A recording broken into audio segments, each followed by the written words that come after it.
이어서 다음 발표를 소개해드리겠습니다. 다음 발표는 로컬 콘텐츠 타운과 지역 경제 활성화, 로컬 비즈니스 생태계는 어떻게 만들어지는가라는 주제로 발표를 준비하신 고선영 제주상회 대표님을 모셔보겠습니다. 여러분 나오실 때 힘찬 박수로 맞이해 주시기 바랍니다. 네, 안녕하세요. 저는 제주 기반의 컨텐츠 큐레이션 기업 제주상회를 운영하는 고선영입니다. 동시에 저희 전국 지역의 로컬 브랜드 그리고 로컬 기반의 스타트업 기업들의 모임인 로컬 브랜드 포럼의 공동 이사장을 맡고 있습니다. 앞에 교수님께서 너무 수려한 리듬으로 말씀을 주셔서 제가 조금 절어도 이해를 부탁드리도록 하겠습니다. 저는 오늘 제가 좀 드리고 싶은 말씀은, 좀 이게 되게 좋았던 거는 앞에서 말씀해주신 교수님의 말씀을 조금 현장의 관점에서 이어서 아마 이야기를 드릴 수 있을 것 같습니다. 제가 지방시대위원회의 내 로컬 컨텐츠 생태계 구축 전문위원회의 위원으로 활동을 하면서 올해 상반기 내내 연구를 진행을 한 게 있고요. 그거 관련해서 오늘 좀 말씀을 드리도록 하겠습니다. 지방의 지금에 대해서는 사실 별다른 설명을 드리지 않아도 모두 다 지금 이해를 하고 계실 거라고 생각을 하고요. 아까 교수님께서 앞서서 이제 어떤 새로운 라이프 스타일 그리고 로컬리즘의 대두에 대해서도 좀 짚어주시기도 하셨고요.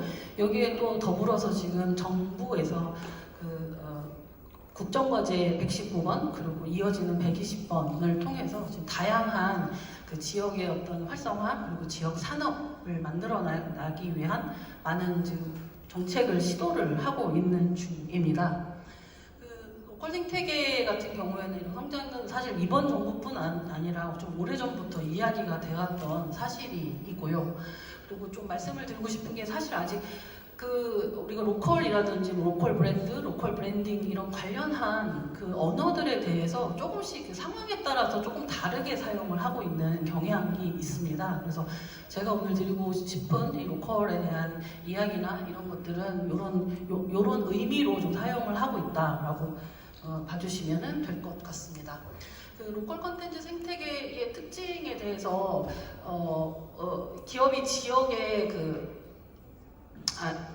좀 길어가지고 여러 가지 특징이 있는데 사실은 로컬이 강한 지역의 4가지 자산을 보면은 조금 나타날 수 있습니다. 연세대 골목길 경제학자라고 불리는 모종림 교수님께서 지금 만들어 놓으신 건데요.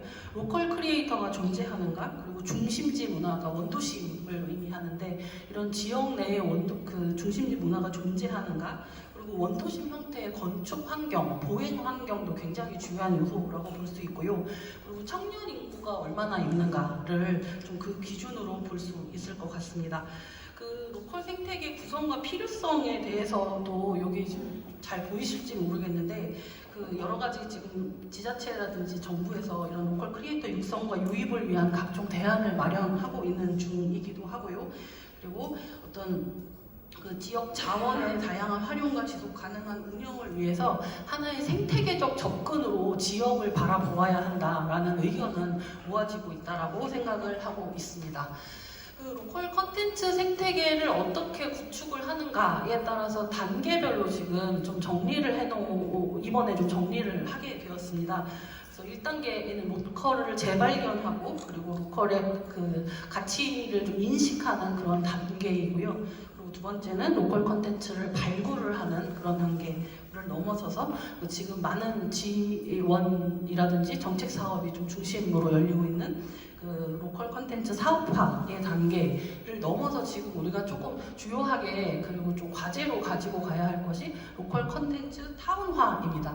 어려운 말은 아니고요. 그리고 아까 앞서서 교수님께서도 말씀하셨지만 개개인의 지역의 어떤 유무형의 자원을 가지고 새로운 혁신적인 비즈니스를 만들어내고 있는데 결국은 이것이 하나하나가 아니라 결국은 집적화되고 모여야지 이 타운화를 이루어야지 이게 힘 있고 지속 가능하게 갈 수 있다라는 그런 의미입니다.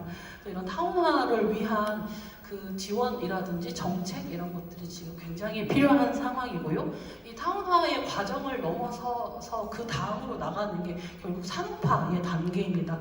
이렇게 되면 경제적인 활성화라든지 실제로 지역이 지속 가능하게 될 가능성이 굉장히 더 높아지는 그런 단계이겠죠.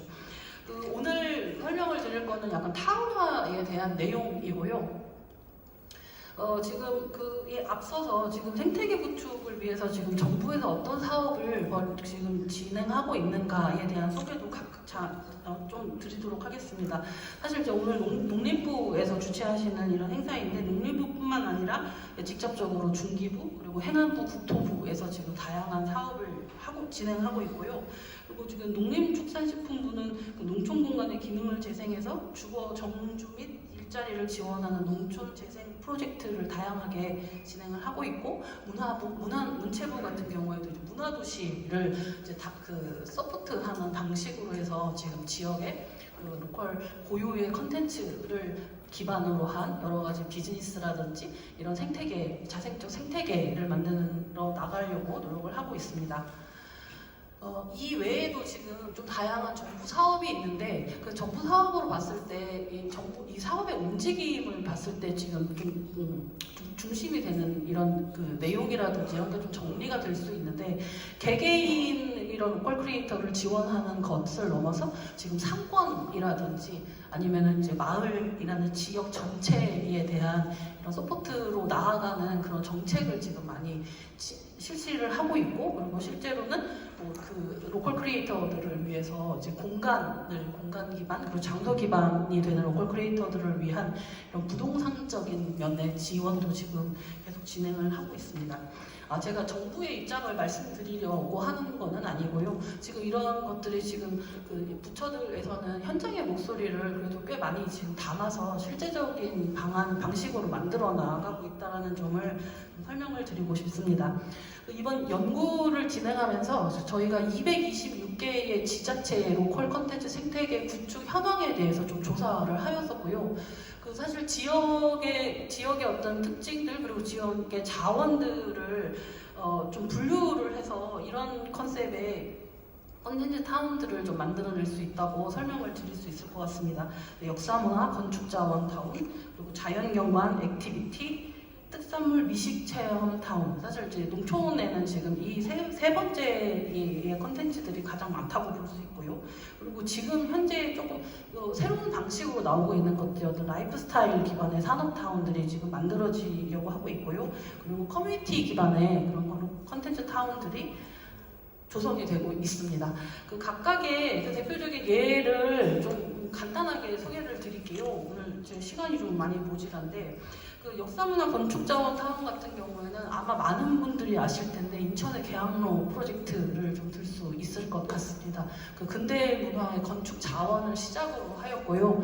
이후에 지금 좀 새로운 것은 이 자신들이 직접 운영하는 공간뿐 아니라 지역의 오래된 노포와 연결을 하여서 전체적인 큰 좀 규모 있는 커뮤니티를 만들어가고 함께 홍보하고 함께 운영을 해 나가는 이런 되게 독특한 형식을 보여주고 있는 좀 성공적으로 진행되고 있는 그런 사업들입니다.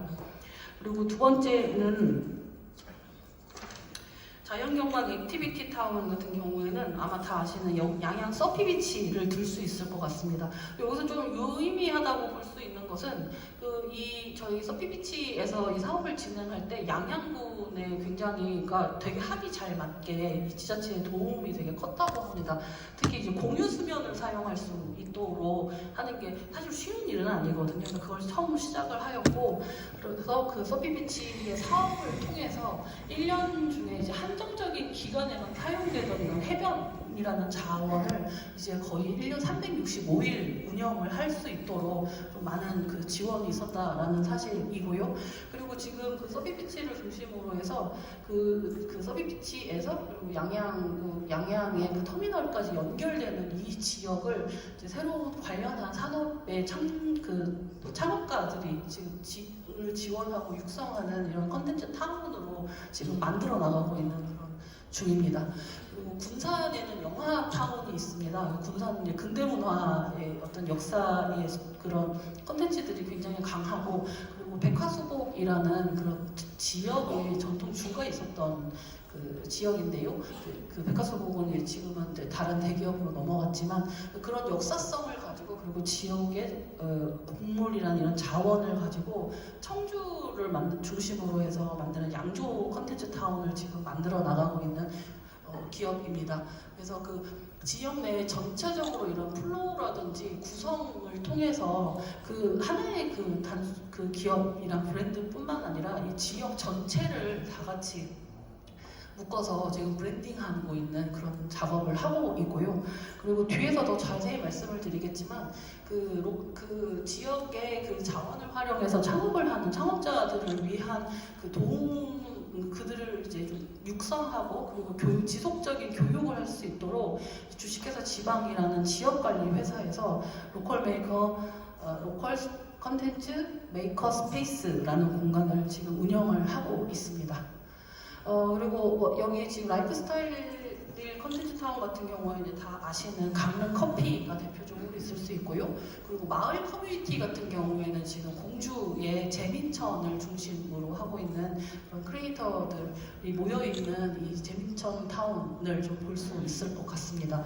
여기서도 지금 새로 그 이주를 하고 정착을 하는 이런 청년 창업가들에게 좀 폭넓은 방식으로 지원을 하고 교육하는 프로그램들을 운영하면서 사실 작년에 기사를 보셨겠지만 공주는 아주 적지만 유의미한 인구 증가를 보였던 그런 지역이기도 합니다. 로컬 컨텐츠 타운을 만들 때의 그 조성을 위해서 좀 필요한 것들을 이제 크게 정리를 해보았습니다. 지금 앞에 좀 설명이 미리 된 것도 있는데 첫 번째는 그 메이커 스페이스를 조성하는 것인데요.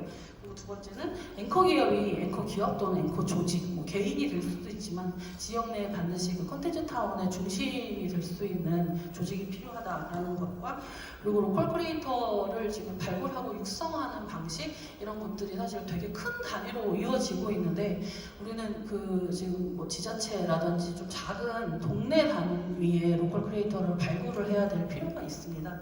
그런 교육에 대한 부분 그리고 어쨌든 청년들 또는 정주성, 이 기존 주민들의 정주성을 높이기 위해서 필요한 것들이 이제 건축 디자인을 지원하거나 아니면 이제 보행자 환경 정비를 하고 그리고 최소 수준의 그런 SOC를 구축하는 이런 5가지라고 볼 수 있을 것 같습니다. 예, 그 메이커 스페이스는 사실 기존의 중기부에서 운영하던 것이랑은 조금 다릅니다. 앞에 설명드렸던 것처럼 지역의 뭐 원물 생산자라든지 아니면 지역의 원물을 가공하는 생산자, 그 창업자를 지원하는 그런 기관이고요. 지속적으로 성장 단계에 따라서 이런 그 제대로 된 커리큘럼을 가지고 지원을 해야 하는 그런 공간이라고 볼 수 있을 것 같습니다. 그 메이커 스페이스의 좀 운영이라든지 이런 것들에 대해서 표가 있는데 사실 이것뿐만 아니라 그 저희가 뭐 특별한 어떤 컨텐츠 중심이 되는 컨텐츠를 가진 타운을 조성하지만 그거 이외에 전 좀 다양한 방식으로 삶에 있어서 좀 도움이 되는 다양한 또 컨텐츠가 필요하고요. 그리고 지금 뭐 농촌 생활 자체를 뭐 크리에이티브하게 만들어서 컨텐츠를 발신하는 이런 사람들도 좀 필요하고 뭐 그런 내용들을 지금 정리를 좀 해놓았고요. 앵커는 사실 저는 이 5가지 중에서도 되게 좀 기본이 되는 것이라고 생각을 하는데 이 앵커가 사실은 지역의 또 다른 창업자들을 키울 수 있다고 생각을 해요. 이게 지자체에서 사실 지자체라든지 부처 자체에서 앵커를 키워내는 것들은 사실 현실적으로 굉장히 어려운 상황이어서 앵커를 발굴을 하고 그리고 우리 지역에 앵커가 없다면 사실 적극적인 방식으로 앵커를 유치를 할 수 있다고 생각을 합니다. 이게 영주의 스택스 사례에서 좀 보여줄 수 있었던 내용입니다. 그리고 로컬 크리에이터 같은 경우에는 사실 좀 그 중요하게 생각하는 것은 로컬 크리에이터는 지역의 이런 유무형의 자원을 가지고 좀 혁신적인 비즈니스를 만들어내는 사람들을 우리가 지금 로컬 크리에이터라고 이야기를 하는데 사실 되게 놀라운 것은 이 로컬 크리에이터라는 개념이 전 세계에 한국에밖에 없습니다. 지역 그래서 이 로컬 크리에이터들이 지역에서 발굴이 되고 육성이 되고 그리고 그들이 모여서 집적화를 통해서 이제 상권의 형태로 나타날 텐데 이런 그런 것들이 이제 지역을 지속 가능할 수 있게 하는 그런 중요한 방법이라고 생각을 하고 그리고 건축 디자인 지원이라든지 이런 것도 사실은 사는 데 있어서 그 동네를 동네답게 유지를 하는 것에 있어서 굉장히 중요한 거고 지자체든 정부에서든 좀 관심을 많이 가져주셨으면 한다라는 생각이 좀 듭니다. 그래서 이런 환경을 좀 갖춰야 된다라는 내용과 더불어서 이제 청년이 잘 정착할 수 있게 그리고 그 지역 주민들의 정체성을 높이는 방식의 이런 SOC 구축이라든지 이런 것들도 중요한 요소라고 생각을 합니다. 좀 시간이 좀 지났지만 한 가지만 좀 드리고 싶은 말씀은 이 연구를 진행하면서 사실 이제 이런 류의 연구는 연구기관에서 보통 진행을 하는데 이번에는 굉장히 저희는 이제 현장에서 비즈니스를 직접 운영하는 회사인데 현장에서 이 연구를 진행하면서 조금 더 구체적인 이야기라든지 아니면 이제 현장의 니즈 같은 것들을 되게 많이 들을 수 있었어요. 현장에서 활동하는 창업가분들 여기 많이 와 계실 테지만 그분들이 사실은 좀 기본적으로 어려워하는 게 좀 지자체의 관계라든지 이런 것들도 있습니다. 지자체별로 굉장히 잘하시는 지자체도 있고 아니면은 조금 아닌 곳도 있기 때문에 그런 편차도 굉장히 심하고요. 그 지자체에서 각각의 그 지자체 내에 어떤 로컬의 자원 그리고 로컬의 이런 비즈니스 생태계를 만들어가는 창업가들에 대한 좀 관심과 지원 이런 거 좀 전문적인 그런 관심과 지원 이런 것들을 좀 부탁드리는 말씀으로 오늘 발표를 마무리하도록 하겠습니다. 들어주셔서 감사합니다. 네, 정말 로컬의 많은 이야기들을 담아주신 고선영 대표님이셨습니다. 다시 한번 뜨거운 박수 부탁드리겠습니다.